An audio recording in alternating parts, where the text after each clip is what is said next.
Most heartfelt greetings and salutations, ladies and gentlemen. I eagerly welcome you to Sturgeon's most premier station, Dusk Light Radio, hosted by yours truly, the wise but weary, young but yielding and laboriously loquacious Everett J. Blackwell. Perhaps you know of us Blackwells. We ran Sturgeon's first true penny dreadful stand and... hold on. Haven't I done this before? What's going on here? Where are my new notes? Here's one from our resident janitor, TJ. Ran out of time for all new gags, Everett. Did make new patron mentions, however, but totally forgot other funny ha-has within. Did not want to disappoint the listeners. Will adjust within the next couple of videos. Ideas are hard, so just borrow your sisters. Love and kisses, Big Money Teach. P.S. Don't call me Big Money Teach. What the? Okay. Oh, you heard the man. Similar gags on a couple of videos to ensure they get out on time. Apparently, punctuality is suddenly important. Anyway, the Penny Dreadfuls. Were they ever a sight to behold? Showcasing all sorts of horrors, criminals, and supernatural wonders of all kinds. These first-rate first editions were sent out all over Sturgeon.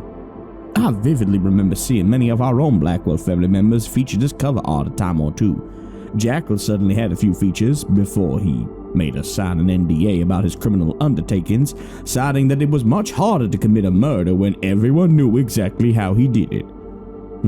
One thing that made our editions truly special was that they were purely non-fiction. Sure, it's one thing to detail a gruesome thriller that didn't even happen, but that's not where the true heart of entertainment lies. Our only regret was not including a "Do Not Try This at Home" label on any of the more grisly special features. I do believe the crime rate saw a considerable uptick in those few years. It's a good thing Kyle's illustrations were blood-soaked to the point of obscurity, or none of us would be sitting here right now. Anyway, I'm Dusklight's main and most fabulous half-dead host. My job at this fine radio station is to bring you some of the most twisted, interesting, and downright bizarre tales that I and my wonderful many-legged runners collect from the far corners of Sturgeon and beyond. Some of them will make you laugh, some will make you cry, and some will call you up, ask how your day was, listen to your recounting of every mundane event and idle gossip without batting an eye. They'll do this for years, lure you into a false sense of security, making you believe that they care, that you can trust them. And then, one day, a day in which you least expect it, they will block out the sun, infiltrate every shadow in all the corners of the world, and before they swallow you up in their pits and pits of never-ending darkness, you'll hear a whisper on the wind, calling out, "Plot twist." Because they're only stories, after all, and we take stories very seriously. I also hope you're enjoying our new trimmings. We got a new coat of paint that even somehow made me more animated. Be honest, listeners, do I still look fabulous? It's hard to maintain beauty standards when you're already 1 foot in the grave, let me tell you. Please show your love for Sir Gorky in the comments and check out his DeviantArt. The man is truly something special. It's time for our story for this evening, or in this case, series for this evening. This is a lost piece of Sturgeon history entitled Observations of an Agoraphobic, written during the height of that old pandemic that is totally 100% over now, I'm totally sure, trust me guys. It reflects the burgeoning weirdness of Sturgeon, coupled with the isolating feeling of being indoors all the time. Written, of course, by TJ Lee, and fun little fact for all of you listeners, the only other place you will hear this is on the Chilling app, recorded and narrated by Nicole Goodnight, the star of Slay the Princess. We don't mess around up in here, no sir. It is one of the earliest Sturgeon lore pieces, and as such, the quality isn't as good. So our author and voice artist Janitor Supremo TJ Lee says. He assures us his writing has gotten better in that time. Well, that remains to be seen. It also has much less audio editing done to ensure some degree of punctuality returns to this fine station. and also to avoid copyright issues. But we will keep using SFX for special stories. Also, if you caught the beginning of our video, perhaps you did that little skippy skip button, TJ Lee has a brand new book out from Velox Publishing, the second half of his anthology. It's called The Things We Leave Behind, and it contains several chilling stories. We may also be running a contest over here on Dusklight Radio, so keep an eye on your community tab for announcements later on this week. But for now, if you have it in your heart and your wallet, please consider buying either one or both of those collections, The Things They Take Away and The Things We Leave Behind. Leave a review and leave a comment. I would love to see this become a bestseller for TJ's sake. And don't you worry, more Sturgeon books are coming soon. Special thanks must be given first to Mandy Mo for the original beauteous image of me you see when you look on our page, to Sir Gorky for the brand new rendering of yours truly, and the truly, accurately horrifying rendition of our humble studio, to Dark Somnium for being such a gracious yet terrifying sponsor of the channel, to Spirit Voices for always busting her ass to ensure that the quality is oh so top notch. And lastly, our music is sourced and provided by Cryo Chamber, Invacto Elements, The Nobody Channel, and Dark Somnium with gracious thanks. If you enjoy these intros and want to see more, please ensure you've got notifications on and leave a comment for every video you encounter. With that, the sun has set and dusk has crawled into the studio once more. Whether you're working, prepping to sleep, or evading the formless void that will one day consume us all, Blackwell is here to soothe your ears and captivate your soul. Now, close your eyes and take a deep breath. The scene has been set and the light is on.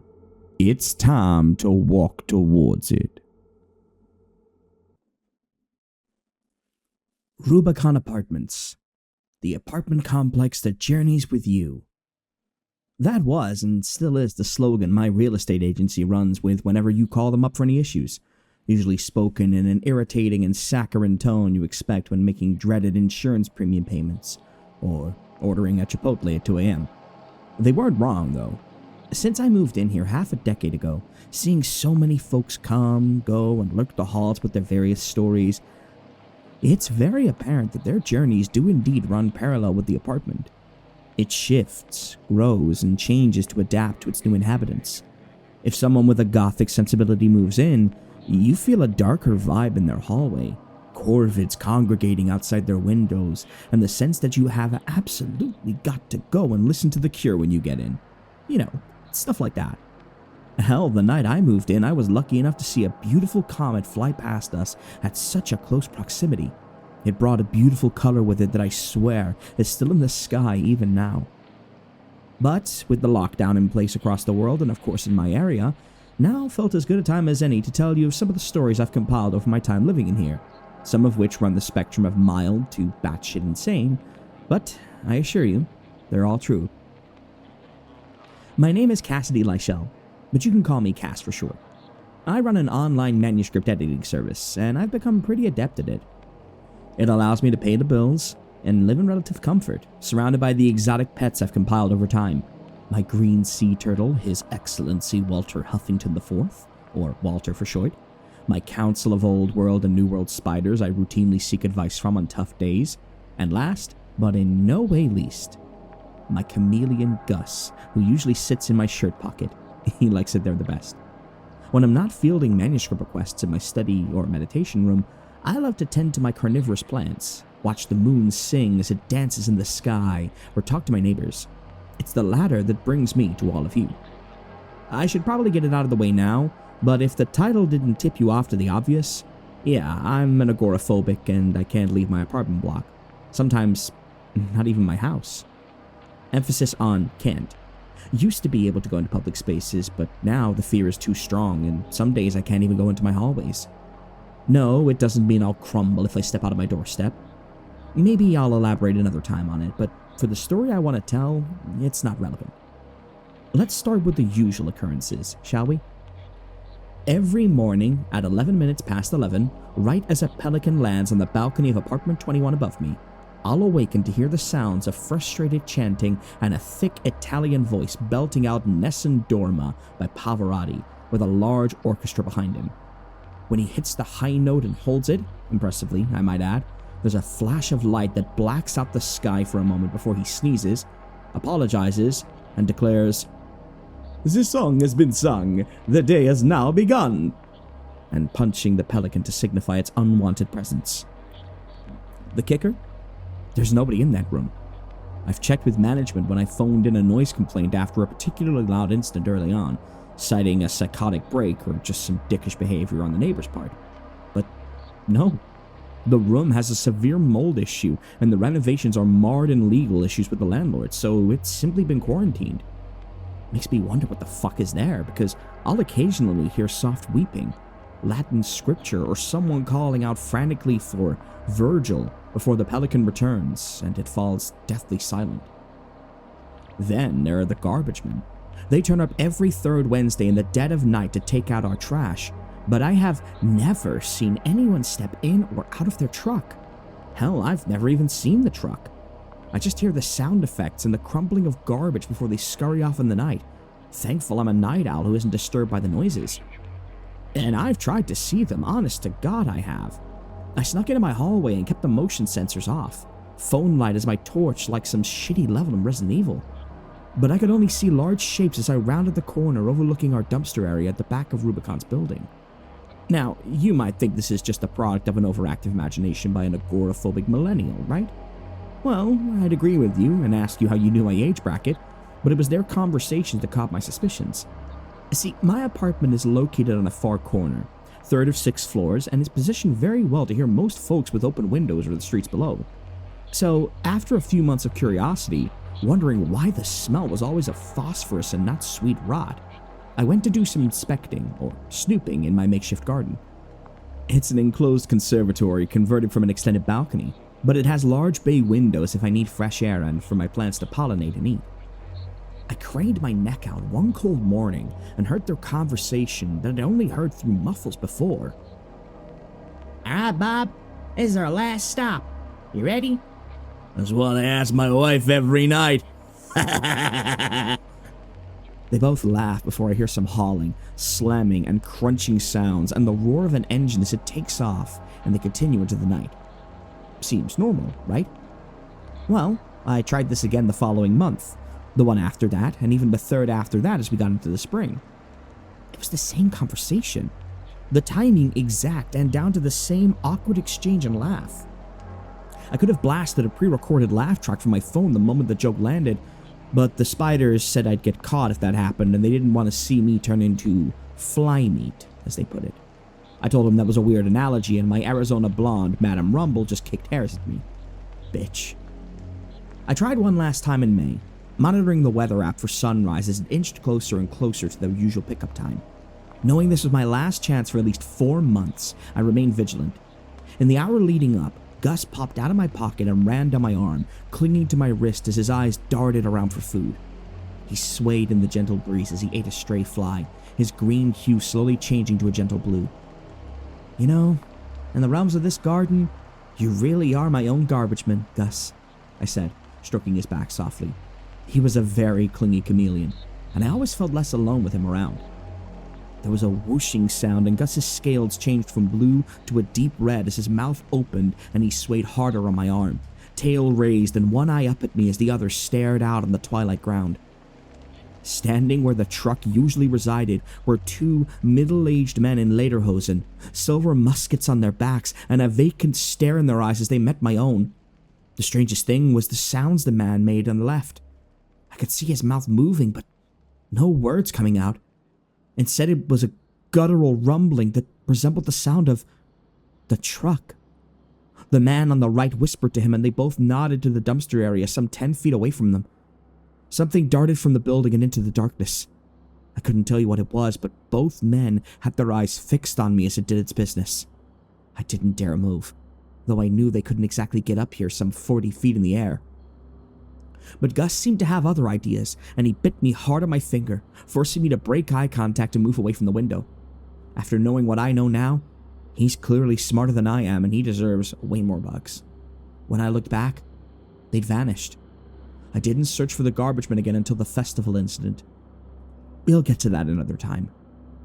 I'm as certain today as I was back then that the garbage men are up to something, but they're in the least of these apartment's concerns and are nowhere near the weirdest. Lastly, every day at lunch, someone knocks at my door for a conversation. Most of my neighbors and I can communicate through the video intercom system. It's convenient and allows us to reach one another in emergencies. Obviously, we'd have phones and whatnot too, but this person prefers a more direct approach. I remember the first time it happened. I'd been in the apartment for a year and hadn't been outside in around 4 months. The knock was gentle, rhythmic, and the sound of a hand dragging down the wood could be heard as they finished knocking. It was unusual, to say the least. I had a latchkey, a deadbolt, and a tumbler lock, so I wasn't overly concerned. But there was always a feeling of dread when a stranger knocks at your door in a secure apartment complex. Looking into the peephole, I saw the frame of a young woman leaning against the back wall. She was beaten, bloody, and out of breath, eyes darting from left to right in a frantic manner. Can I help you, ma'am? I called out, her face snapping to the door as soon as I spoke. Something's following me. I need you to let me in, please, she begged, clutching at a gash on her arm, blood rushing down and making a stain on the carpet. I felt uneasy. What happened to you? I'll push the panic button and get security here right now. I leaned over as the intercom is next to our main doors, but she slammed her fists against the door and I backed up.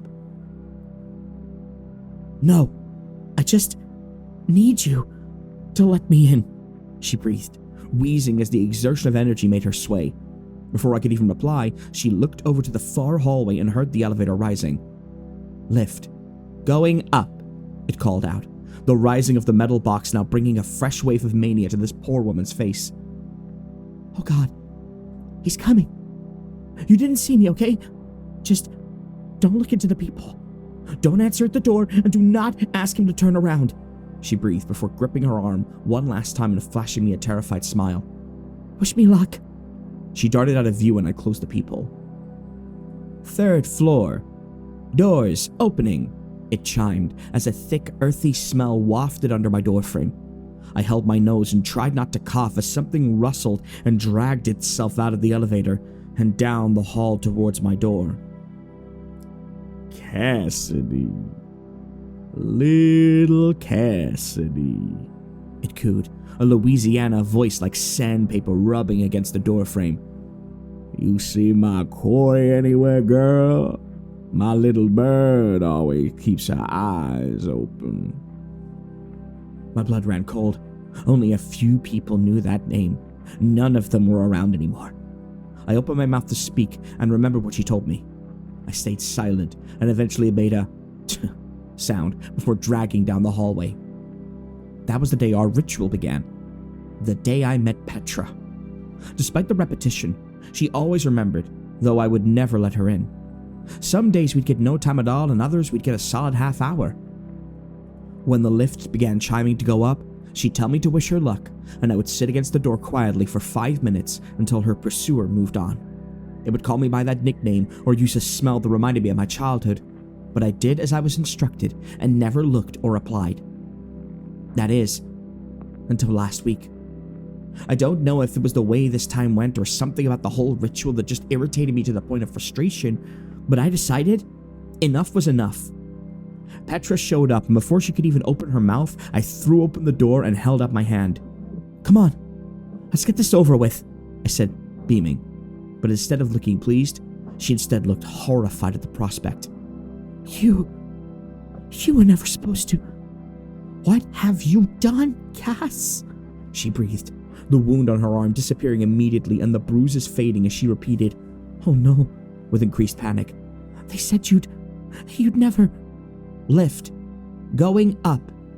Our eyes looked down the hallway, and in that moment, Petra took my hand and practically toppled into my dark hallway, falling face first and coming eye to eye with Walter, who stared at her before yawning as I slammed the door behind her, locking it up. I'm going to look today, Petra, I affirmed as she regained her composure. You what? She yelled before I put a hand out to silence her. 3rd floor. Doors opening. I have to know, Petra, I said, looking at her for a moment before glancing back. In that instant, I fell backwards and stared in horror at the people. A body wrapped in white plastic sheets, keeping the head exposed and skin blackened beyond recognition, greeted me. Eyes deadened and the whites giving way to small black pupils and a gray iris as yellow, broken teeth were bared in a grin. All it did was laugh, stretching its mouth wide and showing a black hole where flesh should be before walking away. Things are about to get interesting, little bird. Trapped no more. I turned to ask Petra what it meant, but she was gone, as if she'd never even been there. We didn't speak much, and she said she'd come by when she knew it was safe, whatever that meant. I spoke to the council about it, but they didn't say much. My Brazilian red knee, Mr. Crackle, simply tapped his front feet as he ate. The counselor to his left, my Goliath bird-eater Mustang, simply said, "Be wary, be alert, be steady, be inert," before bolting for his burrow, before I could tell him that made little to no sense. The rest simply looked at me expectantly, as if I'd got more to say. When I didn't, they went back to doing their own thing. There's a lot of other unusual things here that I haven't touched upon, like my next-door neighbor who built his own wife, the janitor that never takes off his plague mask, or Mistress Ophelia, who I have reason to believe is more than human, especially with so many visitors, but never anyone leaving. But I'll have to stop here for now. It's lunchtime, you see, and someone just knocked at the door.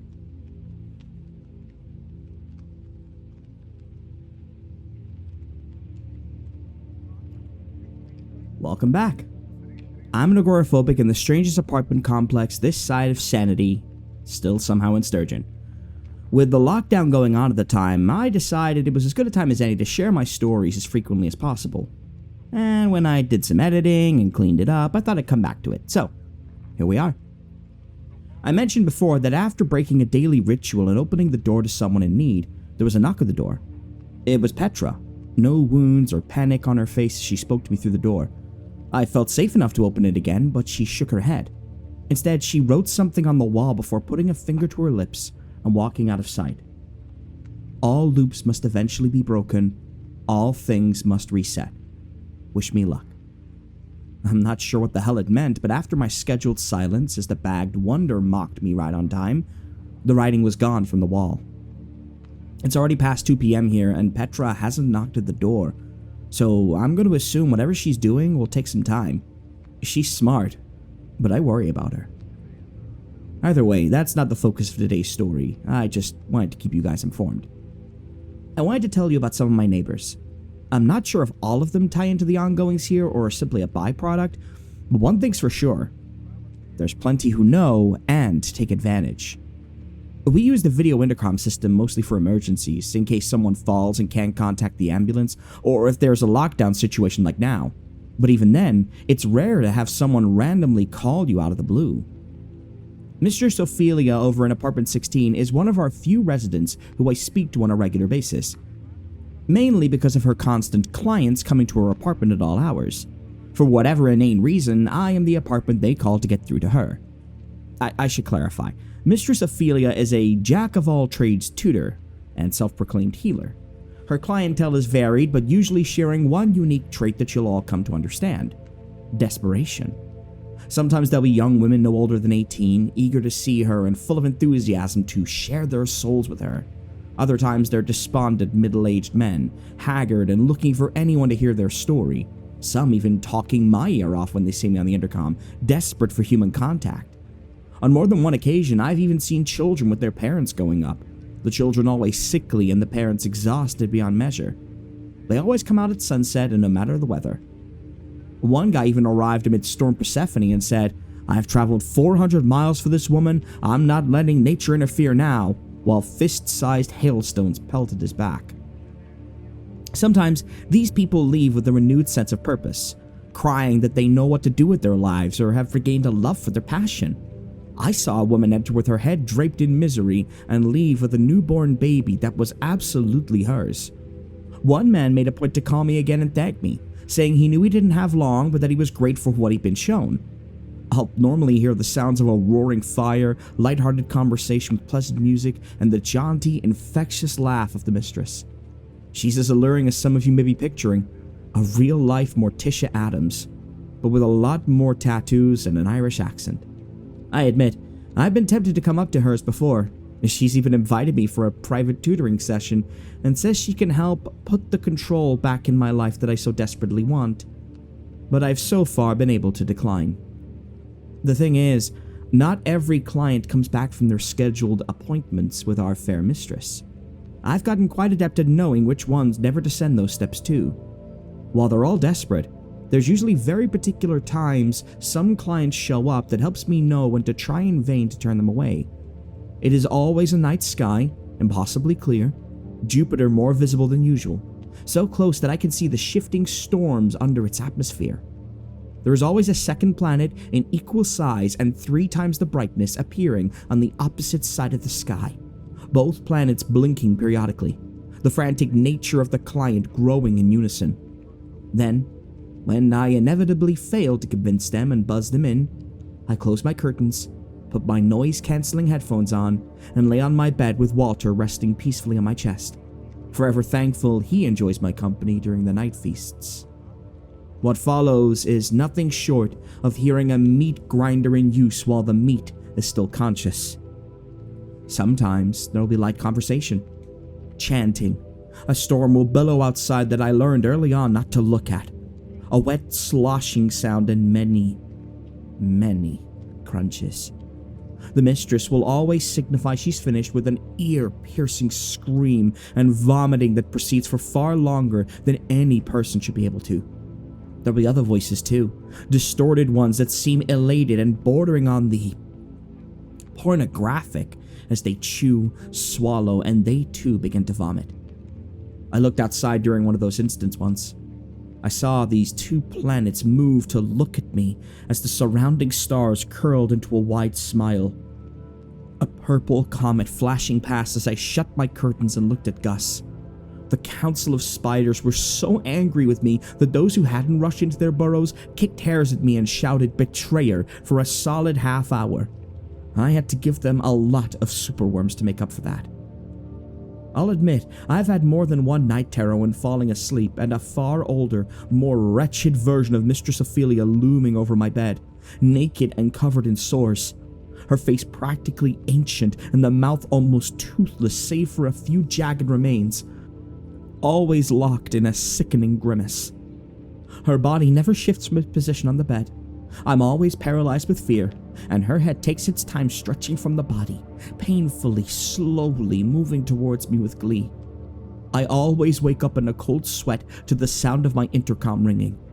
I don't know if it's intentional, and to be frank, I don't want to. I don't truly know what she is, but I do know that she's dangerous.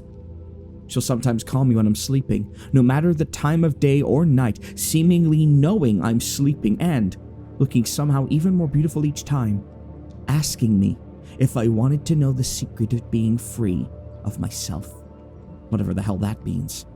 Since I put my intercom on low volume, she's tried calling more frequently. Maybe it's the lack of clientele. Either way, I don't really want to pick up. Not all my neighbors are bad, though. The Vashras who live across from me are a wonderful family. They do my care packages and get all my groceries to my doorstep, knowing that even going into the halls can sometimes be too much. They even put in encouraging notes in their own recipes from time to time. Some of the notes are, admittedly, a bit stranger than others.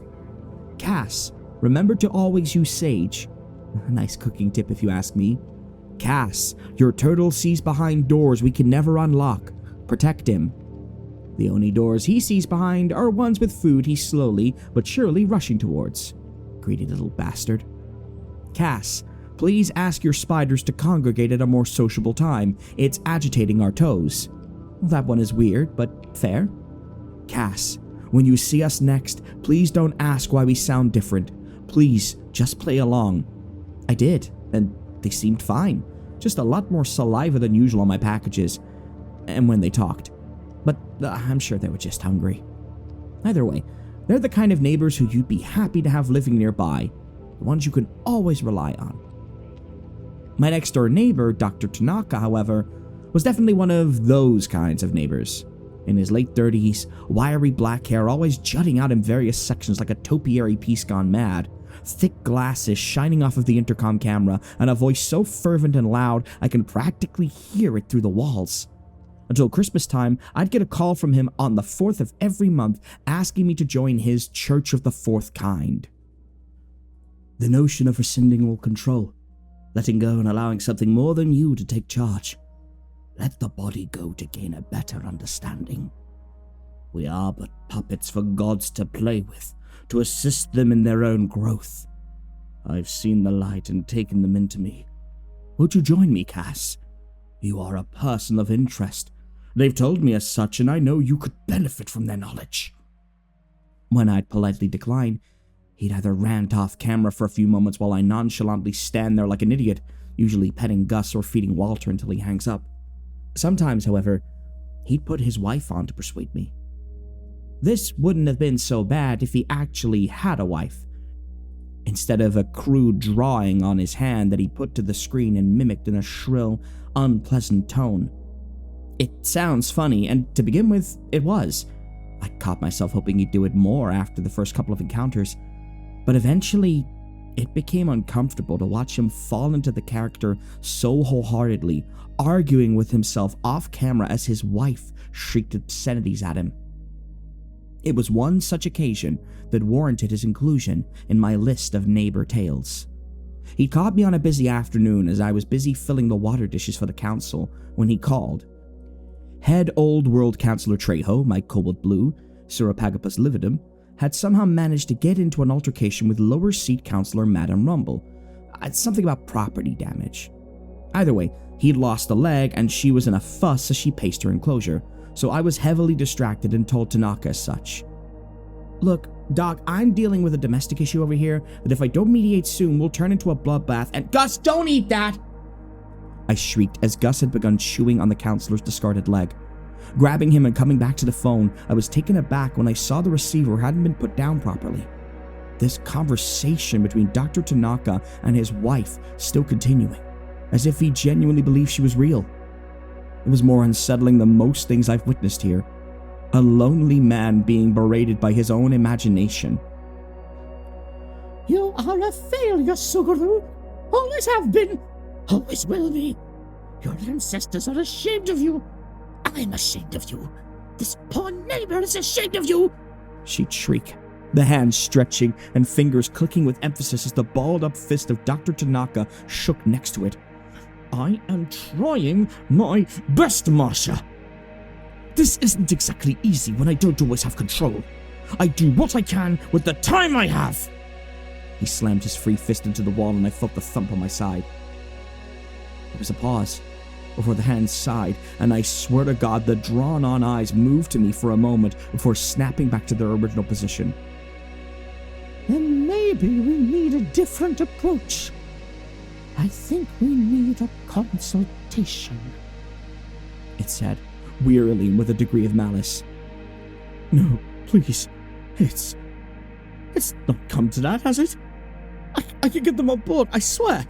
The hand raised itself and silenced the doctor. I was transfixed.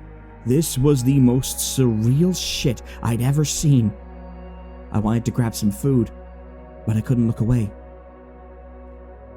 You've had years. I'll be rotating back around soon and things are not progressing the way we want them to. One recruit is not enough. They've already exhausted their use. The hand moved to look over in the distance and I could make out, for just a moment as the camera focused, a dried-up corpse sitting in a meditative position, like downward dog in yoga, with the limbs pushed in unnatural positions. The long black hair the only fresh thing on the body, as if it had been combed and washed with great care. It was Mrs. Tanaka, his real wife. Dr. Tanaka began twitching, the sound of him choking off camera distorting the limited microphone as he pulled at his collar with his free hand, the makeshift one turning slowly to look at me and cocking to the side, looking at me intently. I want you to watch. It croaked, moving out of view as Tanaka's body writhed and convulsed, something sprouting from him with a sickening burst. As he stepped back, thick shroom-like appendages sprouted from his forehead, ears, and neck, undulating as white eyes focused on me, and a new voice rang out. I am the wife of Tanaka, of you, of all things. Tanaka's voice shivered violently as spores began filling the room. I marry myself to the vulnerable and spread the truth. They give me their bodies and I give them comfort. I'm still not interested in joining your freaky fungus club. I don't even like mushrooms. Plus, as I explained to the good doctor, I can't leave the house. Agoraphobic. I shrugged, hands in the air as I apologized. It matters not. We will find other methods. If this vessel cannot bring us more, we will find other ways. I know he wanted this, but is he going to be all right? I craned my neck to try and see any details as the image fuzzed over with spores, the lens cracking under unseen pressure. No, nor will you. We have seen what becomes of you. It does not have a happy ending. I couldn't tell you if it was Tanaka or wife, but at that moment the call disconnected. No screaming or fanfare. Just gone. I tried asking Petra about it, but she deflected and would talk about a more lighthearted neighbor or how Gus was doing. I didn't even know he had a real wife until that point. And the notion of her dying that way, it disturbed me more than anything else. It was around 3 days later that the janitor showed up to clean out the apartment. He's got his own idiosyncrasies, but he's not got all that many stories I could share. He is, for all intents and purposes, a plague doctor. Which, given the spore situation, may have been very appropriate, but not so much when you see him working on fixing the carpets or cleaning a spillage in the lift where someone left too much unnameable fluid. The outfit is a part of him. And even though I've seen thick, coarse hair poking out of parts of the extremely dated outfit, I've never seen him take it off. I don't know too much about him, to be truthful. I see him on a regular basis, and we exchange pleasantries when I'm well enough to go outside. He's French, has a capuchin monkey that never leaves his side, and with Gus I can totally relate on that front, and has a spray that he has labeled Poulet Éloigné. He seems nice enough, but only speaks to the monkey, never to me. The most I've ever gotten out of him is a hello or a good morning. The rest is hurried French to the capuchin, who chews on strange nuts and stares at me as I walk past. The reason I bring him up is, late last night they slipped a note under my door, something I would like all of your thoughts on, because amidst so much unusual ongoings past and present, the latter of which I will work my way round to, I promise, there's just a lot of background context. This may be the most sensible and concerning thing I've ever received. The message was simple, and it was 5 words. Do not trust the garbage men.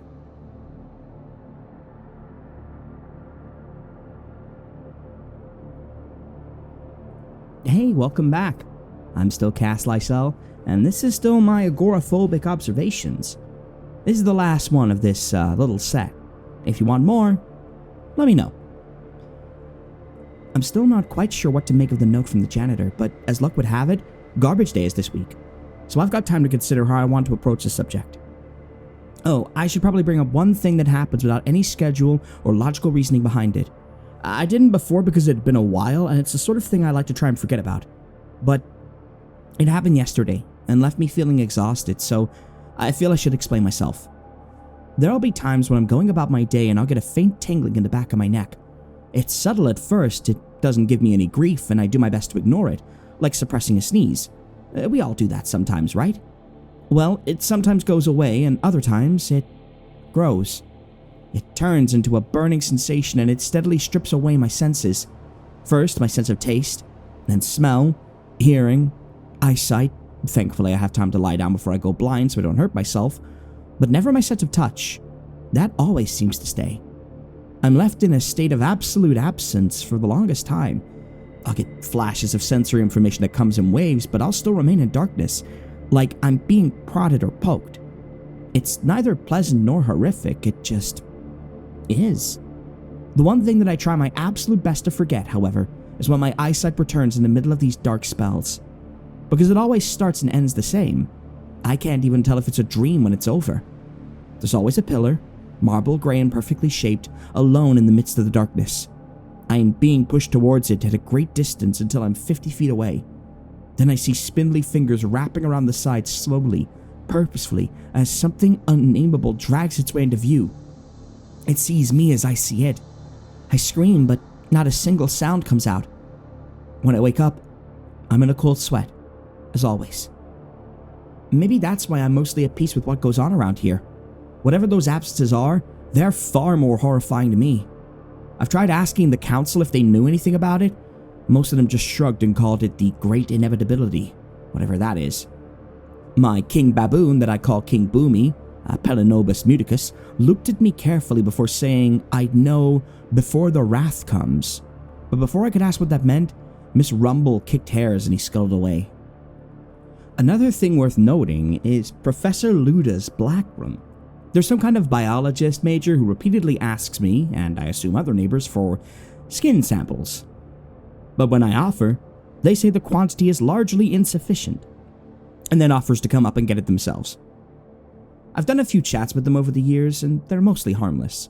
But until last summer, I didn't know how on earth they were paying for their apartment, as they went on and on about how they're losing their funding from the university due to breach of guidelines, whatever that means. Once when they called, I was hoping to get a remedy for the absences, but they just ranted on as always. Luden's a frail, thin, non-binary person in their late 40s, exhausted but full of passion for their job. It was infectious. They just don't respect true scientific endeavors, Cassidy.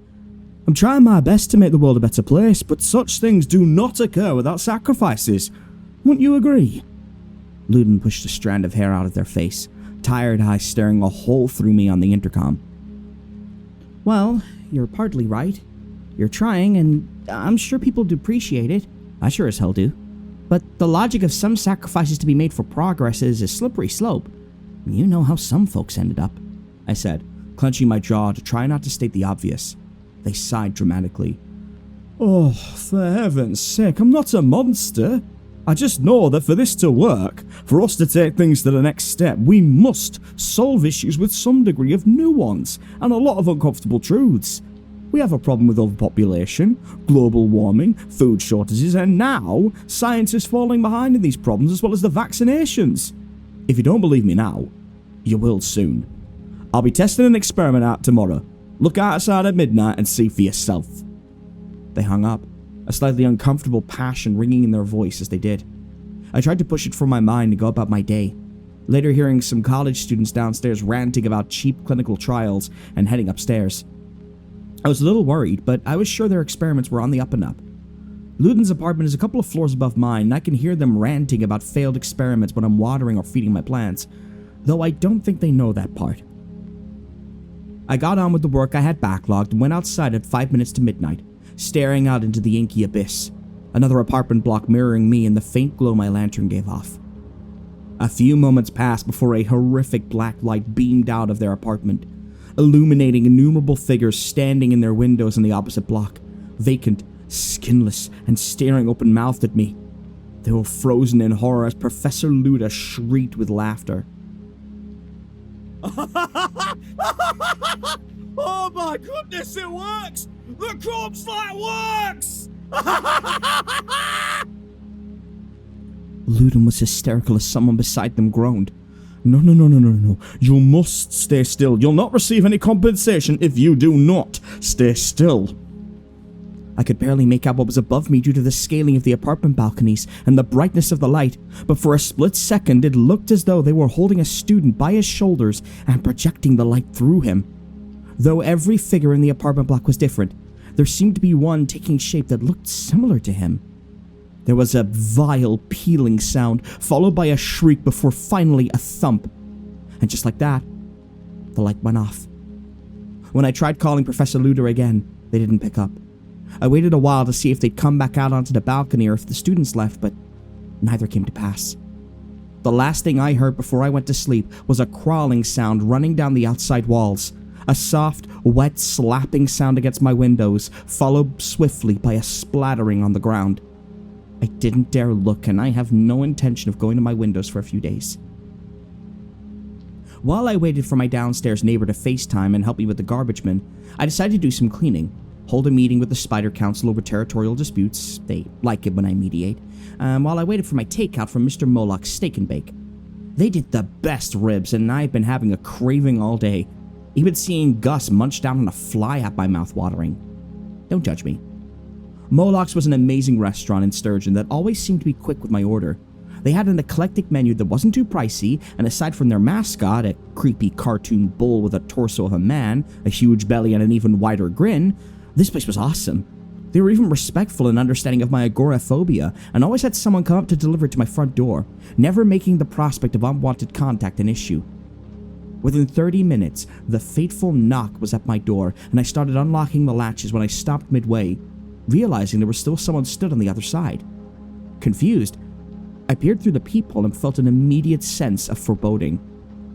Staring back at me was someone or something wearing a bull's head, fur still attached and a black fluid leaking down the sides of their oversized beige overcoat that seemed to undulate as they stood on the spot, their hands wrapped in hollowed-out bear claws, feebly clutching a paper bag with Mr. Moloch's logo on it.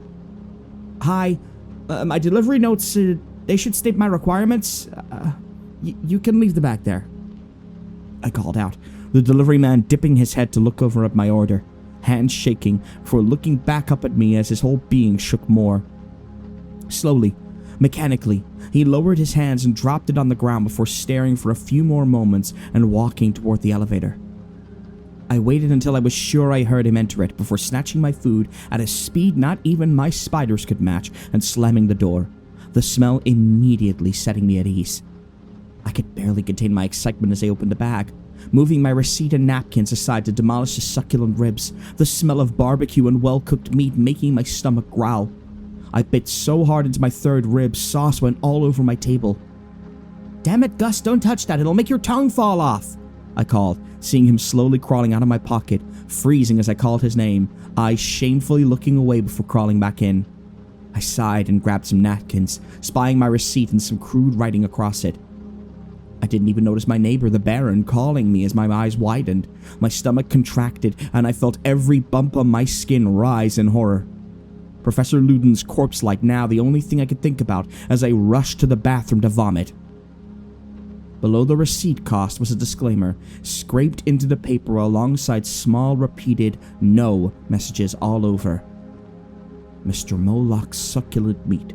Organic, cruelty-free, low-fat, and good for the environment. How do we do it? That's the Moloch secret. Recipe graciously provided by the Luden Research Institute. That was no beige overcoat, and this was not a meat I recognized.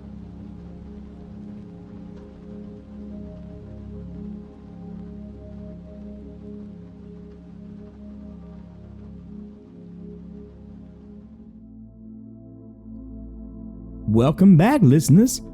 That was quite the isolating, claustrophobic tale of intrigue, wasn't it? We may be having to have more of that series on this channel. And also, you can vote for other lost stories from Sturgeon to be adapted quicker through our Patreon. But don't you worry, they're gonna happen anyway. It's just a matter of sooner or later. If you enjoyed this video, be sure to check out some of our other transmissions. We are adding them regularly, and we'd love to have you as part of the Dusklight family by subscribing, hitting the bell of isolation, and leave a comment with stories you'd love for my many-legged runners to find. And now, of course, it's my favorite segment. I want to thank all of our patrons for making this possible. If you want to sign up, it's as little as $1, and you get exclusive content, early access videos and stories, updates, and more. But times are tough, and we'll always be grateful for support, no matter what form it comes in. Financial, spiritual, corporeal, maniacal, whatever you want.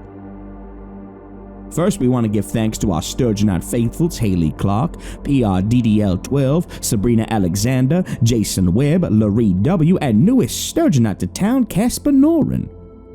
Purple Crayon Eaters Mary Peck, Candyman Gloving, Square, Gianni Di Lorena, Feeney Von Karma, Max, Asherbell, Death31, and Heather Cayley, who, after sacrificing some librarians, began to consume all the purple crayons in the production factories around Sturgeon to feel magenta on the inside. Our janitors, Alex Nunez, Amy Sean, Arkham Cookie, Scott, and new recruit Sabile Eclipse. Hope I'm saying that right, replacing the recently promoted Ethan. Having defeated the elevated horror aficionado, they now face their deadliest foe, the covetous Criterion Collector, lurking in the vents. Our nightmare detectives Adrian Rodriguez, cop buddy Ethan Nelson, and new recruits Fox Clifford, a recent transfer from Kenosha County with a thick Necronomicon guide and a loose Eldritch cannon. Having seen his partner get promoted to Voidwalker after the tragedy at Denny's after 3 a.m., Fox is elected to focus with the team on the latest case within Sturgeon, the Arby's mystery. Who the fuck eats there? This is no longer a buddy cop series. It's a true detective serial, baby. Our Voidwalker, Evan Diaz, now has a fresh partner in Professor Creepypasta, the Giles to his Buffy. With the professor's esoteric and highly forbidden knowledge, they can ascend to the fifth dimension and begin preparing for the incoming storm, topple the Magenta King from his throne, and it just stops there. They left a winking face in its place. And our ever-expanding Blackwell family. First, Jackal Blackwell, who really should invest in his modeling career again. Seriously, Jackal, I can tear up that NDA in an instant, just you say the word. Clue Blackwell, who in the past few seconds has somehow donned beekeeping gear without moving in any way, which is really not reassuring me on this whole wasp thing. Tabitha Blackwell, who has taken up residence in the entry of one of her many caves, waving her hands frantically and yelling at anyone who passes by, "Don't come in! Seriously, don't! I'm warning you, it's getting weird in here!" She yells this whenever they seem to want to enter the cave or not. Quirky. And Papa Kyle Blackwell, who appears to be sorting the smaller bones in his collection into what looks to be those coin sorter rolls. "I'm saving up for something big," he declares, through gnashing teeth and steam-filled gasps. "Something bigger than anyone has ever seen before." So, I would advise maybe steering clear of the local bank for the next few days, listeners. We love and fear you, Papa. We thank you humbly for your patronage and look to see you bright and early for Dusklight orientation. Purple crayons and existential dread will be provided. And, one last time, listeners, close your eyes and breathe with me. Remember, no matter how bad things are, how cruel people can be, and how heavy your shoulders may feel with the weight of the world bearing down on them, Dusklight will always be here to lift the load and provide you with some respite. I'm starting to hear some very ominous buzzing now, listeners. I think it may be from Clue Blackwell. So quickly now, drink some lemonade Capri Sun, have some nuggies, watch a video about the history of Dream Pop, and sleep on the cool side of the pillow with the window open and the stars twinkling down on you. Start and end each day with kindness in your heart. You matter, you are loved, and every day is another chance. I'll see you again when the sun sets and dusk enters the station.